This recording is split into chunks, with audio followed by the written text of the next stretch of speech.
दोस्तों, यदि आप हमारे चैनल पर नए हैं तो हमारे चैनल हितेश्वर क्लासेस को सब्सक्राइब कर लें तथा बेल आइकन को दबा लें ताकि आपको हमारे आने वाले नए वीडियो का नोटिफिकेशन सही समय पर मिलता रहे।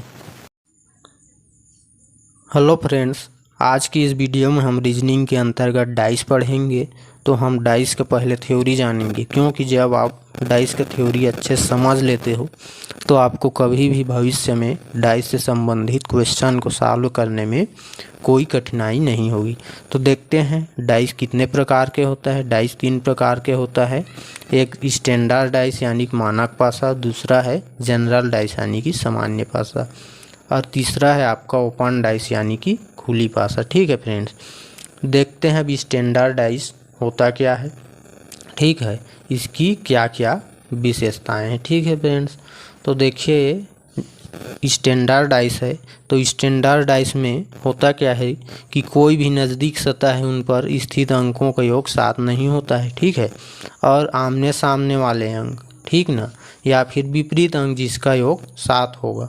अब देखते हैं इसमें, ये देखिए ये एक पासा है। ठीक है, एक पासा है।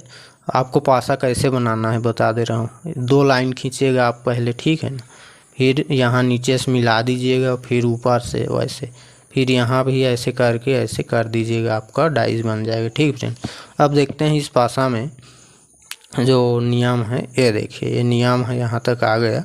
अब जो कह रहा है कि नज़दीक सतह पर स्थित अंकों का योग 7 नहीं होता और आमने सामने वाले अंकों के योग 7 होगा। देखिए जोड़ कर देख लीजिए, 5 और 4 कितना हुआ ना हो, 7 हुआ क्या, नहीं हुआ ना। 5 और 1 कितना हुआ, 6, 7 हुआ क्या, नहीं हुआ।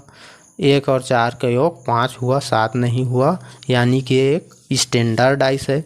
तो जब भी स्टैंडर्ड डाइस का पता चल जाए आपको और आपको कोई पूछ ले कि उनमें स्थित अंकों का विपरीत अंक क्या है, ठीक है, तो आप कैसे करेंगे, आसानी से बना लेंगे 7 में से उस अंक को घटा करके। ठीक है, तो मान लीजिए मैं आपको पूछ दूं 5 का विपरीत अंक बताइए, तो आप क्या करेंगे, 5 में कितना जोड़ेंगे, 2, तो 7 होगा, यानी कि 5 का विपरीत अंक 2 होगा, 1 का विपरीत अंक 6 होगा और 4 का विपरीत अंक 3 होगा।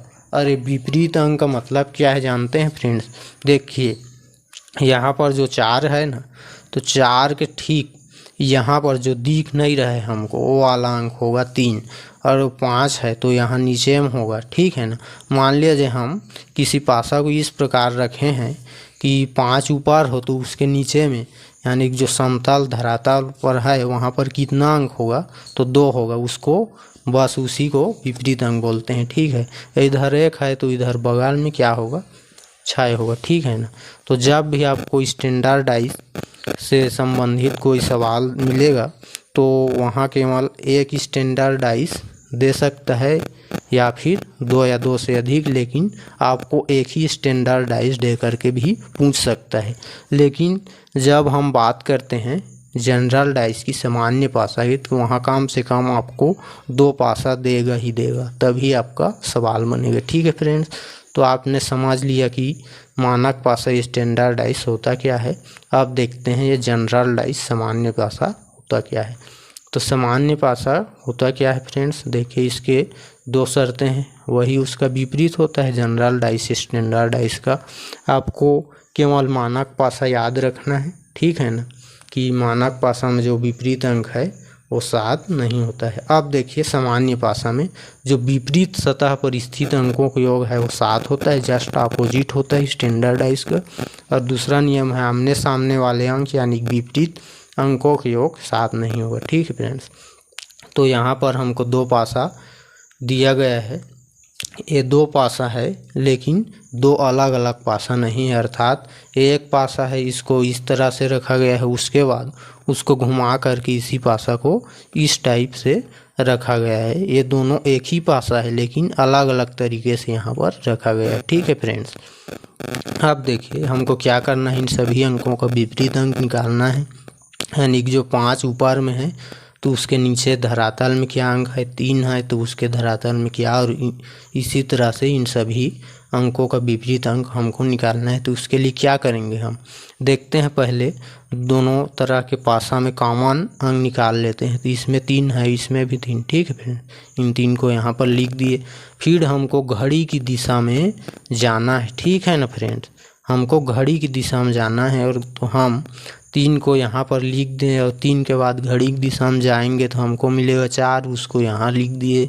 और 4 से घड़ी की दिशा में ऐसे जाएंगे तो हमको मिलेगा 5, उसको यहाँ लिख दिए, ठीक है फ्रेंड। अब दूसरे पास हम देखते हैं, हमको मिला है कॉमन, उसको यहाँ लिख दिए। अब जैसे 3 के बाद हम घड़ी की दिशा में जाएंगे तो हमको मिलेगा 6, उसको यहाँ लिख दिए। और 6 के बाद घड़ी की दिशा में जाएंगे हमको मिलेगा 1, उसको यहाँ रख दिए, ठीक है फ्रेंड। तो जो आपको दिखाई दे रहा है 5 के नीचे में 1, ठीक है ना, यही इसका विपरीत अंक है। और 1 का भी विपरीत अंक 5 होगा, ठीक है। 4 का विपरीत अंक 6 होगा, और 6 का विपरीत अंक 4 होगा। और जो 3 है इसका विपरीत अंक 2 होगा। 2 क्यों होगा, आप सोच रहे होंगे कि सर यहाँ तो 2 अंक लिखा ही नहीं है। तो देखिए 1 और 1 के बाद 2 गायब है, 3, 4, 5 और 6। तो सीरियल से जा रहा है हमारा अंक, ठीक ना। तो बीच में गायब है 2, इसलिए इसका जो कॉमन अंक रहेगा उसका विपरीत अंक, जो गायब अंक वाला उसका विपरीत अंक होगा, ठीक है फ्रेंड। तो इस प्रकार हमको मिल गया 3 का विपरीत अंक 2, और 4 का विपरीत अंक 6, और 5 का विपरीत अंक 1, ठीक है फ्रेंड्स। अब देखते हैं खुली पासा। एक खुली पासा होता क्या है। खुली पासा आपको इस रूप में मिलेगा। जैसे बंद पासा की बात करें तो आपको इस टाइप का मिलेगा, ठीक है ना। लेकिन ये खुली पासा उसको खोल दिया है, तो इसको बंद करेंगे हम तो भी इस टाइप का मिलेगा, ठीक है ना। ये खुली पासा है। अब एक खुली पासा का 3 नियम होता है, उसको आपको ध्यान में रखना है। फिर खुली पासा संबंधित कोई भी प्रश्न बहुत ही आसानी से आप हल कर पाएंगे, ठीक है फ्रेंड्स। पहला नियम क्या कहता है, देखिए। पहला नियम कहता है कि पासे की प्रत्येक तीसरी सतह एक दूसरे की विपरीत होती है। अर्थात देखिए यहाँ पर तो पहले 2 है तो उसका विपरीत अंक 4 होगा, 1 छोड़ करके, यानी तीसरी, ठीक है। और 1 का विपरीत अंक यहाँ से 6 होगा, और जो बचा 5 और 3 बच रहा है ये आपस में एक दूसरे के विपरीत होंगे, ठीक है। और दूसरा नियम क्या कहता है, किसी भी पासे की विपरीत सतह को एक साथ नहीं देखा जा सकता, ठीक है ना। तो मान लिया जाए यहाँ पर इस पासा को बंद करेंगे, बंद करके बनाते हैं, चलिए देखिए, ठीक है ना। ये एक बंद पासा है। तो मान लिया जाए हम जानते हैं 2 का विपरीत अंक होता है 4, तो यहाँ पर 2 लिखे हैं, तो इस 4 को यहाँ भी नहीं लिखना है और यहाँ भी नहीं, क्योंकि 2 तो नीचे रहेगा धरातल में, उसको हम देख नहीं पाएंगे। तो कहने का मतलब यही है कि आप जब भी खुली हुई पासा को बंद पासा में बदलेंगे तो आपको ध्यान में रखना है कि ये जो विपरीत अंक होते हैं वे एक साथ कभी भी दिखाई नहीं देते। मान लिया जाए यहाँ पर देखिए 2 का विपरीत 4 है, तो हम 2 को दर्शाते हैं पासा में, तो वहाँ 3 को हमको नहीं दर्शाना है। यदि 4 को दर्शाते हैं तो हमको 2 को नहीं दर्शाना है, ठीक है। अब देखिए, अब है तीसरा, क्या कहता है, एक ही पासे की 2 विपरीत सतहों की कोई भी भुजा आपस में जुड़ी हुई नहीं होती। यानी कि यहीं पर आप देख लीजिए, ये 2 है तो 2 का विपरीत 4 होगा, हर 3 के बाद होता है, तो आपस में जुड़ा हुआ है क्या, नहीं जुड़ा हुआ है। 1 का विपरीत 6 है, ये आपस में भी नहीं जुड़े हैं, और 5 के विपरीत 3 ये भी आपस में नहीं जुड़े हैं। तो दोस्तों, मैं उम्मीद करता हूँ कि आपको ये डाइस का थ्योरी क्लास अच्छा लगा होगा। तो आप हमारे वीडियो को लाइक कर दीजिए, और अगले वीडियो में मैं डाइस से संबंधित महत्वपूर्ण क्वेश्चन लेकर के आऊँगा, ठीक है फ्रेंड्स।